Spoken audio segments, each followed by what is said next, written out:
অবাধ ও সুষ্ঠু নির্বাচন আয়োজনে কঠোর পরিশ্রম করছে সরকার। মালয়েশিয়ায় সম্মানসূচক ডিগ্রি গ্রহণ অনুষ্ঠানে বললেন প্রধান উপদেষ্টা। We are also working hard to hold a free, fair and transparent election. Date is announced. It will be held in February next year. Khaleda জিয়ার জন্মদিনে শুক্রবার দোয়া ও প্রার্থনা কর্মসূচি বিএনপির। ধমক দিয়ে নির্বাচন বাধাগ্রস্ত করা যাবে না, হুঁশিয়ারি ডক্টর জাহিদের। প্লট দুর্নীতি মামলায় হাসিনা, রিহানা, টিউলিপ সহ 23 জনের বিরুদ্ধে সাক্ষ্য গ্রহণ। আশুলিয়ায় 6 মরদেহ পোড়ানোর মামলায় চলছে অভিযোগ গঠনের শুনানি। 45% বাড়ি ভাড়ার দাবিতে প্রেস ক্লাবের সামনে এমপিওভুক্ত শিক্ষকদের সমাবেশ। যান চলাচল বন্ধ থাকায় চরম দুর্ভোগ। এবার রাতের আধারে সিলেটের জাফলংয়ের পাথরে হরিলুট, হুমকির মুখে পরিবেশ প্রতিবেশ, নিষ্ক্রিয় প্রশাসন। রাজশাহীতে বিপদসীমা ছুঁই ছুঁই পদ্মার পানি, ডুবছে চরাঞ্চল। লালমনিরহাটের তিস্তার পানি বেড়ে ফের প্লাবিত নিম্নাঞ্চল। পানি ডুবে যাওয়ার কারণে আমরা যে বাড়ির থেকে বাইর হব এমন অবস্থাও নেই। আবাদি যে ফসল রোপণ করা হয়েছে এগুলো নষ্ট হয়ে যাচ্ছে। গাজায় নির্মম হত্যাযজ্ঞের মাঝে ইসরায়েলের সাথে রেকর্ড বাণিজ্য চুক্তি মিশরের। মানবিক পরিস্থিতি বিবেচনায় তেল আবিব কোম্পানি থেকে বিনিয়োগ তুলে নিল নরওয়ে।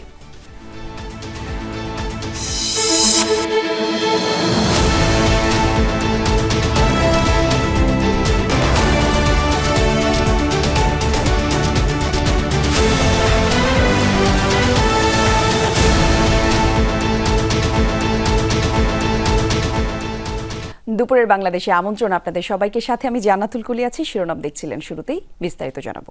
অবাধ, সুষ্ঠু এবং স্বচ্ছ নির্বাচন অনুষ্ঠানের জন্য সরকার কঠোর পরিশ্রম করে যাচ্ছে। জনগণের প্রকৃত প্রতিনিধিদের কাছে ক্ষমতা হস্তান্তর করাই অন্তর্বর্তী সরকারের প্রধান দায়িত্ব। ন্যাশনাল ইউনিভার্সিটি অফ মালয়েশিয়া থেকে সম্মানসূচক ডিগ্রি গ্রহণ অনুষ্ঠানে এসব কথা বলেন ডক্টর মোহাম্মদ ইউনূস। তিনি বলেন, সংস্কার এবং নতুন বাংলাদেশ গঠনই অন্তর্বর্তী সরকারের মূল লক্ষ্য। শান্তিতে নোবেলজয়ী বাংলাদেশের অন্তর্বর্তী সরকারের প্রধান উপদেষ্টা অধ্যাপক ডক্টর মোহাম্মদ ইউনূসকে সম্মানসূচক ডক্টরেট ডিগ্রি প্রদান করেছে মালয়েশিয়া ন্যাশনাল ইউনিভার্সিটি। সামাজিক ব্যবসার প্রসারে অনন্য অবদানের স্বীকৃতিস্বরূপ দেয়া হয় এই সম্মাননা।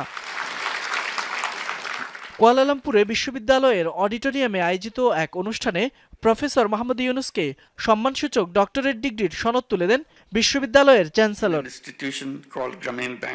এ সময় মালয়েশিয়া ন্যাশনাল ইউনিভার্সিটি কর্তৃপক্ষকে ধন্যবাদ জানিয়ে প্রফেসর ইউনূস বলেন, এই ডিগ্রি গ্রহণ করা বড় সম্মানের। Receiving this honorary doctorate is a great privilege for me. এ সময় বিশ্ববিদ্যালয়ের শিক্ষার্থীদের উদ্দেশ্যে স্মারক বক্তব্যে প্রধান উপদেষ্টা অধ্যাপক ইউনূস বলেন, জুলাই গণঅভ্যুত্থানের পর নতুন বাংলাদেশের যাত্রা শুরু হয়েছে। বলেন, আগামী ফেব্রুয়ারিতে একটি অবাধ, সুষ্ঠু এবং স্বচ্ছ নির্বাচন উপহার দিতে কাজ করছে সরকার। Our government is focused on ensuring peace and stability. We are committed to strengthening democracy and giving power back to the rightful owners, the people of the country. Professor Yunus বলেন, দেশের শান্তি ও স্থিতিশীলতার জন্য কাজ করছে অন্তর্বর্তী সরকার। সংস্কার ও নতুন বাংলাদেশ গঠনই মূল লক্ষ্য বলে জানান প্রধান উপদেষ্টা। Reforms are our top priority. We have a clear goal, a detailed plan, and a strong determination to move forward, to build a stronger, resilient Bangladesh. অনুষ্ঠানে মালয়েশিয়ার বিশিষ্ট শিক্ষাবিদ, নীতি নির্ধারক, বিশ্ববিদ্যালয়ের শিক্ষক শিক্ষার্থীরা উপস্থিত ছিলেন। In August 2024, Faisal Mahmud, Jamuna News. ধর্মভিত্তিক একটি রাজনৈতিক দল নিজেদের অপকর্ম আড়াল করতে বিএনপির বিরুদ্ধে অপপ্রচার চালাচ্ছে। সকালে গুলশানে চেয়ারপারসনের কার্যালয়ে সংবাদ সম্মেলনে এমন অভিযোগ করেন বিএনপির সিনিয়র যুগ্ম মহাসচিব রুহুল কবির রিজভী। এ সময় চেয়ারপারসন খালেদা জিয়ার 81তম জন্মদিন উপলক্ষে শুক্রবার দেশব্যাপী দলীয় কার্যালয় এবং মসজিদে দোয়া মাহফিল কর্মসূচি ঘোষণা করেন তিনি। সেই সঙ্গে নেতাকর্মীদের কেক কাটতে নিষেধ করেন রিজভী। বলেন, নির্বাচন সামনে রেখে একটি বিশেষ মহল উদ্দেশ্যমূলক অপপ্রচার চালাচ্ছে। রংপুরে সনাতন ধর্মের 2 জনকে মবের মাধ্যমে হত্যার নিন্দা জানান তিনি। বলেন, পেয়ার পদ্ধতির জন্য দেশের মানুষ এখনো প্রস্তুত নয়, আর এই দাবি যারা করছেন তারা জটিলতা সৃষ্টির চেষ্টা করছেন। ইকবালের বাড়ি নির্মাণে চট্টগ্রাম উন্নয়ন কর্তৃপক্ষের কাছে জমা দেওয়া নকশা না মানার অভিযোগ দেওয়া হয়। এটা করছেন একটা বিশেষ উদ্দেশ্য নিয়ে, সামনে নির্বাচন, বিএনপির ভাবমূর্তিকে নষ্ট করা। একদিকে যেমন পলাতক দোসররা আছেন, ঠিক তেমনিভাবে আরও দুই একটি রাজনৈতিক দল তারা করছেন। এবং এই ইকবাল, এই ভদ্রলোকটিও একটি রাজনৈতিক দল, ধর্মভিত্তিক একটি রাজনৈতিক দলের সে একজন নেতা। ধমক দিয়ে নির্বাচন অভিযাত্রা দাবিয়ে রাখা যাবে না বলে হুঁশিয়ারি করেছেন বিএনপির স্থায়ী কমিটির সদস্য ডাক্তার এজেডএম জাহিদ হোসেন। নবনির্বাচিত ড্যাব নেতৃবৃন্দকে নিয়ে সকালে রাজধানীর জিয়া উদ্যানে বিএনপির প্রতিষ্ঠাতা প্রয়াত রাষ্ট্রপতি জিয়াউর রহমানের সমাধিতে শ্রদ্ধা জানান ডাক্তার জাহিদ। পরে সাংবাদিকদের তিনি বলেন, কেউ কেউ নির্বাচন হতে দিবে না বলে হুমকি দিচ্ছেন। এমন বক্তব্যের মধ্য দিয়ে স্বৈরাচারের পদধ্বনি শুনতে পাওয়া যাচ্ছে। বলেন, যারা ধমক দিয়ে নির্বাচন বাধাগ্রস্ত করতে চায় তারা জনগণের কথা ভাবে না। একক গোষ্ঠীর আন্দোলন নয়, ছাত্র জনতার ঐক্যবদ্ধ আন্দোলনেই আওয়ামী লীগ সরকারের পতন হয়েছে বলেও মন্তব্য করেন বিএনপির এই নেতা। সরকারের সাথে সম্পৃক্ত আছেন সেই অংশের পক্ষ থেকে কেউ কেউ বলেন, হুমকি দেন যে আগামী দিনে নির্বাচন হতে দেবেন না। মনে হচ্ছে সেই স্বৈরাচারের যে আচরণ ছিল, স্বৈরাচারের যে কথা ছিল, সেই ধরনের কথার পদধ্বনি আমরা শুনতে পাই। আমাদের এখন দায়িত্ব হচ্ছে সবাইকে সাথে নিয়ে আগামীতে এমন একটি জাতীয় নির্বাচনের পরিবেশ সৃষ্টি করা যেখানে মানুষ নির্বিঘ্নে তার ভোটাধিকার প্রয়োগ করতে পারবে। পূর্বাঞ্চলের রাজুকের প্লট দুর্নীতির 3 মামলায় শেখ হাসিনা, শেখ রেহানা এবং টিউলিপ সিদ্দিক, রাদওয়ান মুজিব সিদ্দিক, আজমিনা সিদ্দিক সহ 23 জনের বিরুদ্ধে সাক্ষ্য গ্রহণ শুরু হয়েছে আজ। প্রথম দিনে সাক্ষ্য নিতে আদালতে হাজির হন দুদকের 3 কর্মকর্তা সালাউদ্দিন, আফনান জান্নাত কিয়া এবং এস.এম. রাশিদুল হাসান। পৃথক 3 মামলায় শেখ হাসিনা এবং শেখ রেহানা পরিবারের 4 সদস্য ছাড়া অন্য আসামিরা হলেন সাবেক গণপূর্ত প্রতিমন্ত্রী শরীফ আহমেদ, সচিব শহীদুল্লাহ খন্দকার, সিনিয়র সহকারী সচিব পূরবী গোলদার, রাজুকের সাবেক চেয়ারম্যান আনিসুর রহমান মিয়া সহ 18 জন।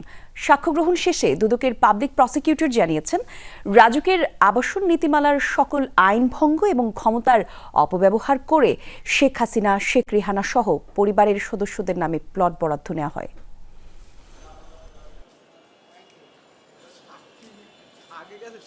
অবৈধভাবে তিনি তার যে ক্ষমতার অপব্যবহার করে তার বোন শেখ রেহানাকে এই প্লট বরাদ্দ দিয়েছেন।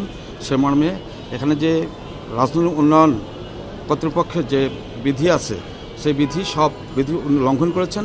লঙ্ঘন করে এই প্লটগুলো বরাদ্দ দেওয়া হয়েছে। সেই বিষয়ে উনি বিস্তারিতভাবে বিজ্ঞ আদালতে ওনার এজাহারকে সমর্থন করে বক্তব্য দিয়েছেন। আশুলিয়ায় মরদেহ পোড়ানো মামলায় অভিযোগ গঠনের বিষয়ে শুনানি করছেন ট্রাইব্যুনাল নিযুক্ত আইনজীবী এবং আসামি পক্ষের আইনজীবীরা। এর আগে সকালে এই মামলায় গ্রেফতার 8 জনকে আন্তর্জাতিক অপরাধ ট্রাইব্যুনালে হাজির করা হয়। এর আগে গত সপ্তাহে আদালতে 16 আসামির বিরুদ্ধে অভিযোগ তুলে ধরে প্রসিকিউশন। তাদের বিরুদ্ধে 5 আগস্ট হত্যার পর 5 জনের লাশ এবং আহত 1 জনকে পুড়িয়ে দেয়া, একই সাথে 4 আগস্ট আশুলিয়ায় থানার সামনে 1 জনকে গুলি করে হত্যার অভিযোগ আনা হয়।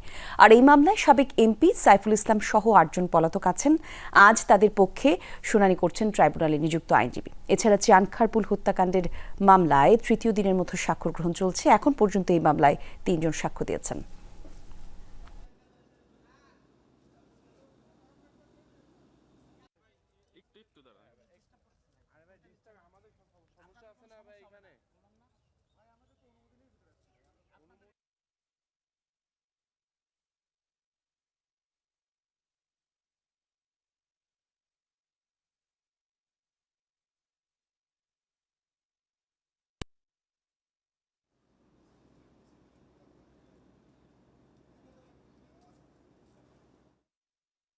সিলেটের সাদা পাথর পর্যটন কেন্দ্রের পাশাপাশি জাফলংয়েও চলছে পাথর লুটপাট।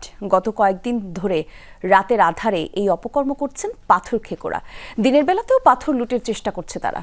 0 পয়েন্ট থেকে এরই মধ্যে বড় বড় পাথর তুলে নিয়ে যাওয়া হয়েছে। এতে পর্যটন কেন্দ্রটিতে যেমন সৌন্দর্য হারাচ্ছে, ঠিক তেমনি পরিবেশও পড়ছে হুমকির মুখে। আর এমন পরিস্থিতিতে ক্ষোভ জানিয়েছেন পর্যটকরা। প্রশাসন বলছে পাথর লুট ঠেকাতে টহল বৃদ্ধি করা হয়েছে। আরেক পর্যটন কেন্দ্র সাদা পাথর প্রকাশ্যের লুটপাটে অনেকটাই মরুভূমিতে পরিণত হয়েছে। 3-4 দিন থেকে খুব বেশি সাদা পাথরের লুটপাট শেষ হওয়ার পর থেকেই জাফলং 0 পয়েন্টের পাথর লুটপাট শুরু হয়েছে। যারা সাইট কালেকশনের নামে পাথরগুলো ক্রয় করে, তারা এই ক্রয় করার কারণেই শ্রমিকরা এই পাথরগুলো লুটপাট করতেছে। অনেক পাথর নিয়ে যাচ্ছে, 4 ভাগের 1 ভাগ পাথর নিয়ে যাচ্ছে সব বিদেশি মানুষের। এগুলো এখান থেকে তারা এগুলো নিয়ে বুট নিয়ে ইঞ্জিন নৌকায় নিয়ে তারা বিক্রি করে। দর্শক, এই বিষয়ে আরও তথ্য আমরা জানবো। আমাদের সহকর্মী মাহবুবুর রহমান রিপন আমাদের সঙ্গে যুক্ত হয়ে জানাবেন এ বিষয়ে আরও কিছু তথ্য। রিপন, জাফলং পর্যটন কেন্দ্রের কি অবস্থা একটু আমাদেরকে আপনি জানাবেন বিস্তারিত। আর এই যে পাথর লুটের যে বিষয়টি জানালাম, এই বিষয়ে প্রশাসনের কোনো ব্যবস্থা নিয়েছে কিনা সেই তথ্য জানা থাকলে একটু আমাদের জানাবেন। এই মুহূর্তে আসলে প্রশাসনের একটি অভিযানও চলছে জাফলংয়ে। মূলত যে বিষয়টি সকাল থেকেই আমরা বলছিলাম যে এখানকার যে পাথর লুটপাট যেটা গত কয়েকদিন ধরে চলছিল, সেটা গতকাল এবং আজকে এই 2 দিনে দেখা যায়নি। কারণ সেখানে কিন্তু পরিবেশ কি বলে এখানকার যে উপজেলা প্রশাসন রয়েছে, সেই উপজেলা প্রশাসন, বিজিবি, পুলিশ সবাই মিলে তারা এখানে অভিযান চালাচ্ছে এবং রাতেও এখানে তারা টহল দিচ্ছে। সেই টহল যদি এর আগে দেওয়া হতো তাহলে হয়তো এই জাফলং থেকে যে পরিমাণ পাথর লুট হয়েছে সেটা হয়তো হতো না। একটি বিষয় প্রমাণিত হয়েছে যে এখানকার প্রশাসন যদি শক্তিশালী হয়, প্রশাসন যদি ব্যবস্থা নেয় এবং প্রশাসন যদি সচেতনভাবেই এই লুটপাট ঠেকাতে চায় তাহলে কিন্তু সম্ভব। যেটা গতকাল এবং আজকে প্রমাণ হয়েছে যে প্রশাসনের যে কর্মব্যস্ততা আমরা দেখছি, সেটা যদি প্রতিনিয়ত থাকে তাহলেই হয়তো এটা রক্ষা করা সম্ভব, এই লুটপাট আর বন্ধ করা সম্ভব। কিন্তু কেন জানি তারা মাঝে মধ্যেই একটু ছাড় দেন। এই ছাড়ের সময়ই মূলত এই লুটপাটগুলো শুরু হয়। যেটা সাদা পাথরে হয়েছে, যে 3 দিনে মোটামুটি সাদা পাথরকে ফাঁকা করে ফেলা হয়েছে, সেই 3 দিন কিন্তু প্রশাসনের কাউকে সেখানে দেখা যায়নি। কেন যায়নি সেটি আসলে তদন্তের বিষয়। ইতিমধ্যে জেলা প্রশাসনের একটি তদন্ত কমিটি করেছে, যদিও দায় তাদেরই, এবং এই সম্পদগুলো রক্ষারও ভারও কিন্তু জেলা প্রশাসনের এবং স্থানীয় প্রশাসনের। তারা সেটা করতে পেরেছে কিনা সেটা আসলে এখন বোঝাই যাচ্ছে যে পুরো সাদা পাথরের প্রায় 1.5 কোটি ঘনফুট পাথর সেখান থেকে লুট হয়ে গেছে। তারপর তারা তদন্ত কমিটি করলেন, সেখানে অভিযান চালাচ্ছেন।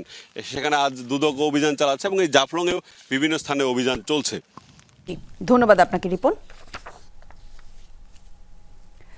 সিলেটের সাদা পাথরের ভয়াবহ লুটপাটের ঘটনায় তদন্তে নেমেছে দুদক। দুপুরে দুদকের 9 সদস্যের একটি প্রতিনিধি দল সাদা পাথর পর্যটন কেন্দ্র পরিদর্শনে যায়। সেখানকার স্থানীয়দের সাথে কথা বলে লুটপাটের বিষয়ে তথ্য উপাত্ত সংগ্রহ করে তারা। পাশাপাশি দুদকের ঘটনাস্থল পরিদর্শন করছে পুলিশ আর প্রশাসনের কর্মকর্তারাও। একই সাথে গত 1 বছরে ভয়াবহ লুটপাটে যে মরুভূমিতে পরিণত হয়েছে সাদা পাথর পর্যটন কেন্দ্র, সেটিও দেখছেন তারা। গেল বছরের 5 আগস্টের পর থেকে বিরামহীনভাবে চলছে এই লুটপাট। পরিবেশ কর্মী এবং স্থানীয় ব্যবসায়ীদের ভাষ্যমতে 1 বছরে 1,50,00,000 ঘনফুট পাথর লুট করা হয়েছে, যার আনুমানিক বাজার মূল্য হতে পারে 200 কোটি টাকার বেশি।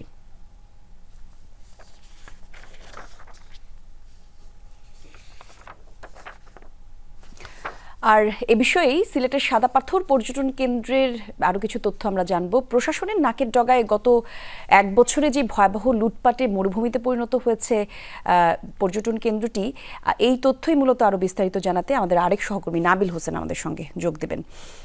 নাবিল, একটু জানতে চাই সবশেষ কি তথ্য এই প্রসঙ্গে আপনি আমাদেরকে দিতে পারেন? প্রশাসন গেছে সেখানে, আমরা জানালাম, সেখানে দুদক পরিদর্শন করছে, সবশেষ খবর আমাদেরকে একটু জানাবেন। কলি, আমরা এই মুহূর্তে ঠিক সেই স্পটেই আছি যে স্পটটা একটা সময় আসলে পুরোটাই পাথরের রাজ্য ছিল, কিন্তু এখন শুধুই ধুধু আসলে মরুভূমি। এবং এই যে একটি ঘটনা, অর্থাৎ নৈরাজ্যকর পরিস্থিতি এবং নজিরবিহীন লুটপাট, সেই লুটপাট কে আসলে কারা করলো, কি প্রশাসনের দায় আছে কিনা, সেগুলো দেখতেই মূলত আমরা দেখেছি যে দুদকের 9 সদস্যের একটি প্রতিনিধি দল তারা দুপুরে এখানে এসে পৌঁছান এবং তারা তাদের তথ্য উপাত্ত সংগ্রহ করছেন। এবং দুদকের যিনি উপপরিচালক আছেন তার সাথে আমরা কথা বলেছিলাম, তিনিও আসলে বলেছেন যে প্রশাসনের একটি দায়ভারের কথা। তিনি বলছেন যে যেহেতু যারা এই আশপাশ এলাকায় প্রশাসন হিসেবে দায়িত্ব পালন করছেন তাদেরও একটা বিশাল আসলে দায়ভার রয়েছে। আমরা যদি আরেকটু কথা বলার চেষ্টা করি, যিনি এই অভিযান নেতৃত্ব দিচ্ছেন, যে আপনারা এসে এখানে কি কি দেখলেন, এই যে পুরো ঘটনাটা কিভাবে দেখলেন আসলে আপনারা? আমরা এখানে এসে প্রথমত যেটা দেখলাম, স্থানীয় মানুষজন বা যারা নিয়মিত এখানে পর্যটনে আসেন, এই এলাকার সৌন্দর্য দেখার জন্য আসেন, তারা এক রকমের মানে আফসোস করছেন, কান্নাকাটি করছেন যে কিভাবে এত সুন্দর মানে ঐতিহ্য বা এত সুন্দর যে পাথরগুলো সেগুলো কেন এখান থেকে এভাবে আত্মসাৎ করলো? এমনিতে আপনারা প্রাথমিকভাবে মানে কাদের মনে করছেন কারা এই ঘটনা ঘটাতে পারে, প্রশাসনের দায় আছে কিনা কি মনে করেন? আমি যেটা মনে করি যে এখানে যারা এই পাথরগুলোকে যারা ব্যবসায়িক উদ্দেশ্যে মানে এখান থেকে নিয়ে গেছে, যারা লুটপাট করেছে, তাদের তো অনেকগুলো স্তর আছে আর কি। যেমন এখানে অনেক শ্রমিক আছে যারা এটা নিয়ে অনেকে তাদের মানে পরিবহন এইসব উদ্দেশ্যে কাজ করে। এটা ছাড়া এই ব্যবসার সঙ্গে আরো অনেক বিভিন্ন স্তরের লোকজন যুক্ত আছে আর কি। প্রশাসনের দায় তো নিশ্চয়ই আছে এখানে। আমি যেটা মনে করি প্রশাসনের আরো সতর্কতা দরকার ছিল, কারণ যারা এই স্থানটার ভৌগোলিকভাবে কাছাকাছি যেসব প্রশাসন বা যেসব ডিপার্টমেন্টগুলো আছেন তাদের আরো সতর্ক থাকার দরকার ছিল। নিশ্চয়ই কলিশিটি শুনছিলেন, আসলে তারা যেটি বলছেন যে স্থানীয় যারা প্রশাসন অর্থাৎ কাছাকাছি যারা আছেন উপজেলা প্রশাসন তাদের আরো সতর্ক উচিত ছিল। এবং এখনো কিন্তু পর্যটকরা আসছেন কিন্তু সংখ্যা খুবই কম, কারণ এখানে এসে যে নৈসর্গিক সৌন্দর্য, পাথর, জল এবং পাহাড়ের যে মিতালি তারা দেখতেন সেটি তারা অনুপস্থিত দেখছেন এবং তারা হতাশ হচ্ছেন আসলে। এবং তারা বলছেন যে এই ঘটনার সাথে যা জড়িত সেটি রাজনৈতিক ব্যবস্থা নেওয়া হয়। ধন্যবাদ আপনাকে নাবিল। প্রায় এক যুগ পর রাজশাহীতে পদ্মা নদীর পানি আবারও বিপদসীমা অতিক্রম করার আশঙ্কা দেখা দিয়েছে। হু হু করে পানি বাড়ছে এই নদীর, যাতে এরই মধ্যে ডুবে গিয়েছে চরাঞ্চল, প্লাবিত হয়েছে অববাহিকার নিম্নাঞ্চলও। রাজশাহী মহানগর পয়েন্টে আর মাত্র 0.60 সেন্টিমিটার বাড়লেই নদীর পানি পেরিয়ে যাবে বিপদসীমা। আর পানি উন্নয়ন বোর্ডের ঝুঁকি বিবেচনায় টি গ্রোয়েন্ড এলাকায় চলাচল নিষিদ্ধ করেছে। শহর রক্ষা বাঁধে বাড়ানো হয়েছে নজরদারিও। বিপদসীমা ছুঁই ছুঁই, নদীর বুকে প্রবল স্রোত আর ঘূর্ণির দাপট। বহুদিন পর এমন প্রমত্তা পদ্মার দেখা মিলেছে, তবে ভরা মৌসুমে পদ্মার এই রূপ সাথে এনেছে আতঙ্কও। মাত্র এক সপ্তাহের ব্যবধানে রাজশাহী পয়েন্টে পদ্মা নদীতে পানি বেড়েছে 1 মিটারের বেশি। মঙ্গলবার দুপুরে পদ্মা নদীর পানি ছিল 17.43 সেন্টিমিটার, যা বিপদসীমার 0.60 সেন্টিমিটারের নিচে। আগামী কয়েকদিন পানি আরও বাড়তে পারে বলে জানিয়েছে রাজশাহী পানি উন্নয়ন বোর্ড। এরই মধ্যে প্লাবিত হয়েছে নদীকূলের নিম্ন অঞ্চল।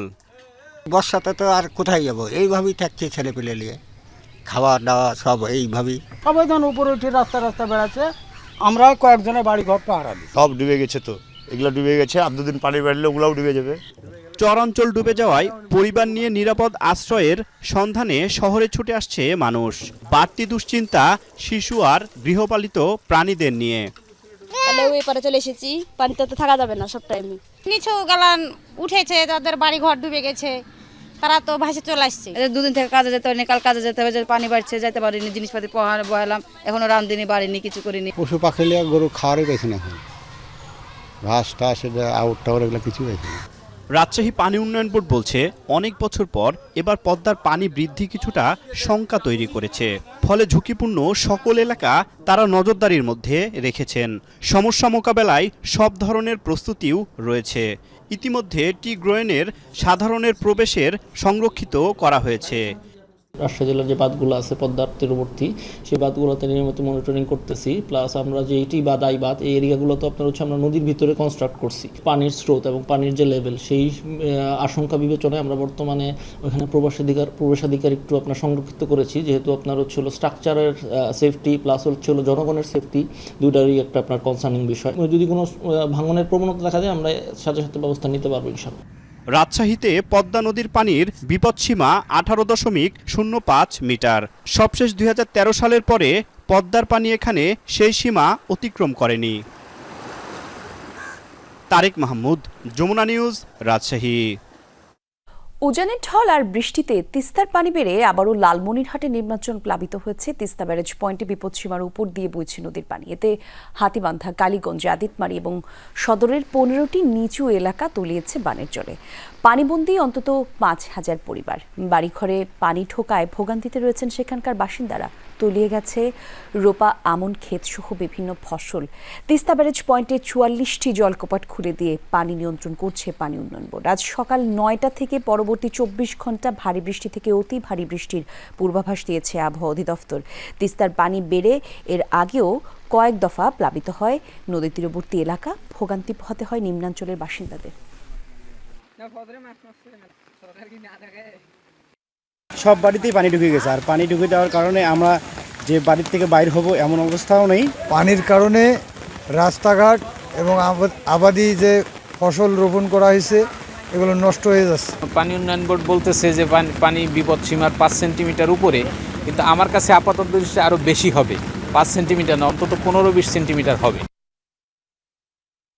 সম্ভাবনাময় ঔষধ শিল্পে বিশেষ করে ঝুঁকি তৈরি হয়েছে বলে মনে করে বিএনপি মহাসচিব মির্জা ফখরুল ইসলাম আলমগীর। এক বিবৃতিতে তিনি বলেছেন, সরকারের অস্বচ্ছ একপেশে নীতিকৌশল এবং নির্দেশনার পাশাপাশি কিছু বিষয়ে নিষ্ক্রিয়তা এই খাত ঘিরে অনিশ্চয়তা তৈরি করেছে। বাংলাদেশ ঔষধ শিল্প সমিতি এবং সংশ্লিষ্টদের সাথে আলোচনা করে যৌথভাবে সমাধান খুঁজে বের করার পরামর্শ দেন তিনি। বলেন, কোনোভাবেই শিল্প উদ্যোক্তাদের বাদ রেখে কোনো কমিটি গঠন সমর্থন করে না বিএনপি। জানান, অনেক দিন ধরে ঔষধের মূল্য সমন্বয় করা হয়নি, সেই সঙ্গে নতুন ঔষধ নিবন্ধন না দেয়ায় বাংলাদেশ ট্রিপলস ওয়েভেও হারাতে হচ্ছে। নির্বাচন সামনে রেখে তথ্য সেল গঠন করবে তথ্য মন্ত্রণালয়। মন্ত্রণালয়ের সচিব মাহবুবা ফেরজানা সকালে সচিবালয়ে বিভিন্ন মন্ত্রণালয় গণসংযোগ কর্মকর্তাদের সাথে আলোচনা এবং মতবিনিময় করেন তিনি। এ সময় তিনি বলেন, অর্থবহ নির্বাচন করতে জনসংযোগ কর্মকর্তাদের সহায়তা খুবই প্রয়োজন। তাদের সৃজনশীলতা, পেশাদারিত্ব এবং দায়িত্বশীল মনোভাব নিয়ে কাজ করতে হবে।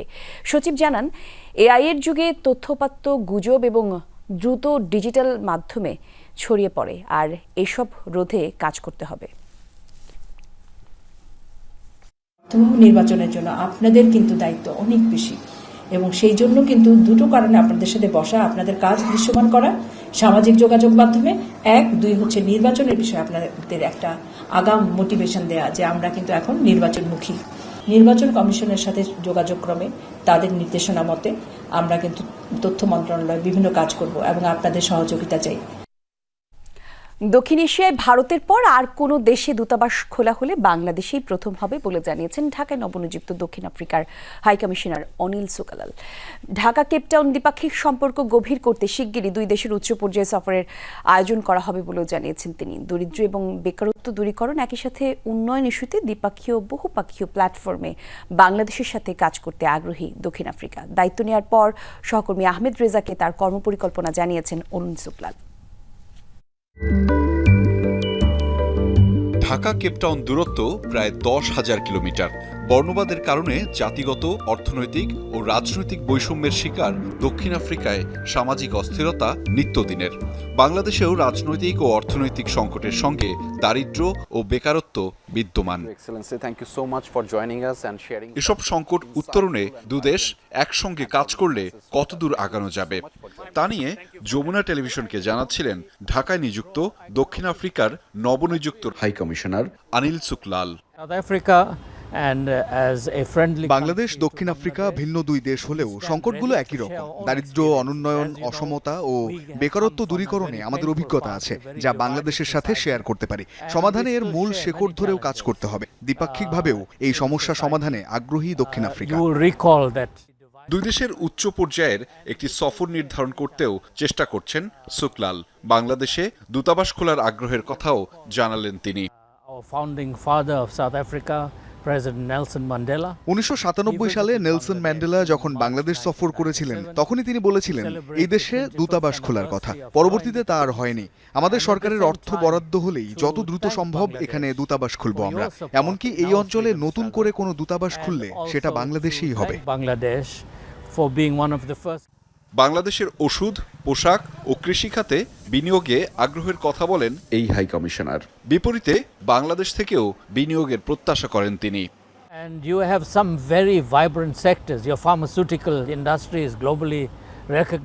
শুধু রাজনৈতিক সম্পর্ক নয়, দ্বিপাক্ষিক সম্পর্কে উইন উইন পরিবেশ চাই আমি। সেক্ষেত্রে বাংলাদেশের ঔষধ, পোশাক ও কৃষিখাত সম্ভাবনাময়, যেখানে বিনিয়োগে আগ্রহী আমরা। একই সাথে বাংলাদেশ থেকেও বিনিয়োগ প্রত্যাশা করি আমরা।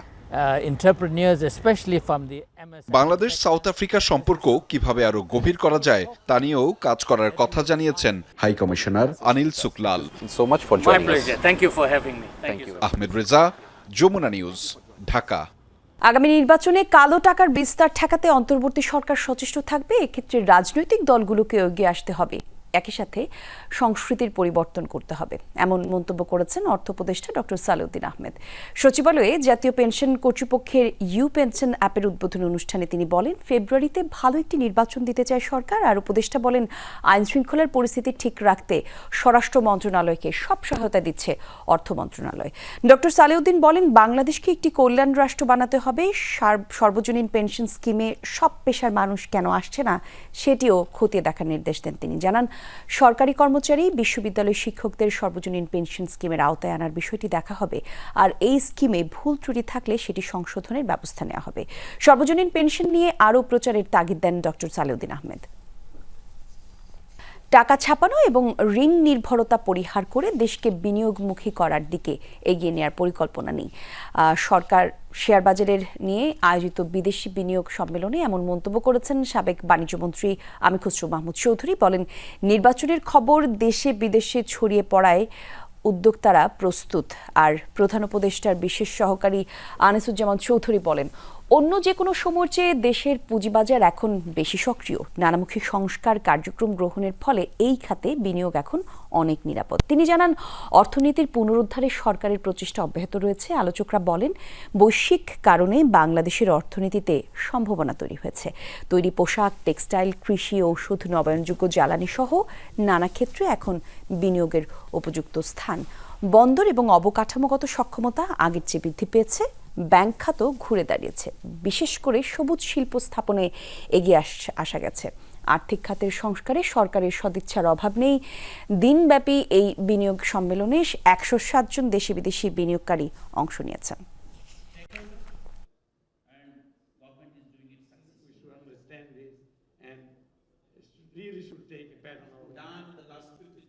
আমরা ওই টাকা ছাপানোর থেকে, ঋণ নেওয়ার থেকে বাংলাদেশের অর্থনীতিকে বিনিয়োগের দিকে নিয়ে যাব আগামী দিনে। দেশি বিনিয়োগ, বিদেশি বিনিয়োগ এবং ক্যাপিটাল মার্কেট কে আমাদেরকে উচ্চ পর্যায়ে নিয়ে যেতে হবে। Bangladesh is investable. দেশের অর্থনীতি পুনরুদ্ধারে সংস্কার কার্যক্রম চলছে। গতি এসেছে সার্বিক কার্যক্রমে। পুঁজিবাজারে বিনিয়োগ এখন নিরাপদ। দেশি বিদেশি সবাই পুঁজিবাজারে বিনিয়োগে এগিয়ে আসতে পারেন। জাতীয়করণ সহ বেতনের সঙ্গে ৪৫% বাড়ি ভাড়ার দাবিতে জাতীয় প্রেস ক্লাবের সামনে সমাবেশ করছে এমপিওভুক্ত শিক্ষকরা। সকাল থেকে স্কুল, কলেজ, মাদ্রাসা এবং কারিগরি শিক্ষা প্রতিষ্ঠানের শিক্ষকেরা প্রেস ক্লাবের সামনে সমাবেশে যোগ দেন। দাবি আদায়ে সচিবালয় অভিমুখে পদযাত্রা করার কথা রয়েছে আন্দোলনকারীদের। আর ওই এলাকায় পর্যাপ্ত পুলিশ মোতায়েন করা হচ্ছে। বন্ধ হয়ে যায় সড়কের যান চলাচল। আর কর্মসূচিতে যোগ দিয়ে সারা দেশের থেকে বেসরকারি এমপিওভুক্ত মাধ্যমিক বিদ্যালয়ের শিক্ষকরা ঢাকায় আসেন। আন্দোলনকারীরা জানান, তারা বৈষম্যের শিকার। সরকারি প্রতিষ্ঠানের শিক্ষকেরা মূল বেতনের ৪৫% বাড়ি ভাড়া পেলেও এমপিওভুক্ত শিক্ষকরা মাত্র ১,০০০ টাকা পান। আর বাড়ি ভাড়ার পাশাপাশি সরকারি চাকরিজীবীদের সমান চিকিৎসা এবং উৎসব ভাতায় একই সাথে চাকরি জাতীয়করণের দাবি জানান। আবারও ফিলিস্তিনের সাথে বিশ্বাসঘাতকতার নজির তৈরি করল মিশর। গাজায় নির্মম হত্যাযজ্ঞের মাঝেও তেল আবিবের সাথে রেকর্ড পরিমাণ বাণিজ্য চুক্তি করেছে কায়রো। প্রায় 15% বেশি মূল্য দিয়ে ইসরায়েল থেকে $35 বিলিয়ন গ্যাস কিনছে মিশর। ইসরায়েলের ইতিহাসে যা সবচেয়ে বড় রপ্তানি চুক্তি। দীর্ঘ 22 মাসের আগ্রাসনে বহু ইউরোপীয় দেশ ফিলিস্তিনের পাশে দাঁড়ালেও বরাবরই ইসরায়েলের সাথে সম্পর্ক অটুট রেখেছে মিশর। গাজায় হত্যাযজ্ঞের প্রতিবাদে ইসরায়েলের বিরুদ্ধে অস্ত্র নিষেধাজ্ঞার ডাক দিয়েছিল একাধিক ইউরোপীয় দেশ। ফিলিস্তিনকে স্বীকৃতি দেওয়ার নজিরও রয়েছে অনেক অমুসলিম দেশের। অথচ বরাবর ইসরায়েলের সাথে সম্পর্ক রেখে গেছে আরব দেশ মিশর। ইসরায়েলের সাথে বাণিজ্য চুক্তি করে নতুন সমালোচনার জন্ম দিয়েছে তারা। এবার তেল আবিব থেকে $35 বিলিয়ন গ্যাস কিনছে কায়রো, যা ইসরায়েলের ইতিহাসে সবচেয়ে বড় রফতানি চুক্তি। সংবাদ মাধ্যম মিডল ইস্ট আইয়ের এক প্রতিবেদনে উঠে এসেছে এ তথ্য। চুক্তি অনুযায়ী মিশরকে 2040 সাল পর্যন্ত 130 বিলিয়ন ঘনমিটার গ্যাস সরবরাহ করবে ইসরায়েলি জ্বালানি প্রতিষ্ঠান নিউমেড, যা উত্তোলন করা হবে লেভিয়াথান সমুদ্রতলীয় গ্যাস ক্ষেত্র থেকে। বলা হচ্ছে 2018 সালে মিশর ইসরায়েল স্বাক্ষরিত চুক্তির চেয়ে এটি অন্তত 3 গুণ বড়। শুধু তাই নয়, প্রতি বিলিয়ন ঘনমিটারে তেল আবিবকে 14.8% বাড়িয়ে $35 মিলিয়ন বেশি মূল্য পরিশোধ করবে কায়রো। বর্তমানে মিশরের মোট চাহিদার 15 থেকে 20% গ্যাস সরবরাহ করে থাকে ইসরায়েল। গাজায় চলমান আগ্রাসন সত্ত্বেও ইসরায়েলের উপর নির্ভরশীলতা উত্তরোত্তর বাড়িয়েই চলেছে দেশটি। যদিও ফিলিস্তিনের সাথে মুসলিম দেশ মিশরের বিশ্বাসঘাতকতার নজির এই প্রথম নয়। আরব দেশগুলোর মধ্যে তারাই প্রথম স্বীকৃতি দেয় ইসরায়েলকে। অনিক রহমান, যমুনা নিউজ। এদিকে গাজায় মানবিক পরিস্থিতির চরম অবনতি হওয়ায় 11টি ইসরায়েলি কোম্পানির শেয়ার বিক্রি করল নরওয়ের একটি সার্বভৌম সম্পদ তহবিল। গত সপ্তাহে তেল আবিবের যুদ্ধবিমানের যন্ত্রাংশ তৈরি জড়িত একটি প্রতিষ্ঠানের বিনিয়োগের তথ্য প্রকাশ্যে আসায় পর ব্যাপক সমালোচনার মুখে পড়ে বিশ্বের সবচেয়ে বড় সার্বভৌম সম্পদ তহবিলটির পরিচালনাকারী নর্জেস ব্যাংক ইনভেস্টমেন্ট ম্যানেজমেন্ট, যার জেরে এবার শেয়ার বিক্রি করেছে তারা। ভবিষ্যতে আরও বিনিয়োগ তুলে নেয়ার ঘোষণা দিয়েছে কোম্পানিটি।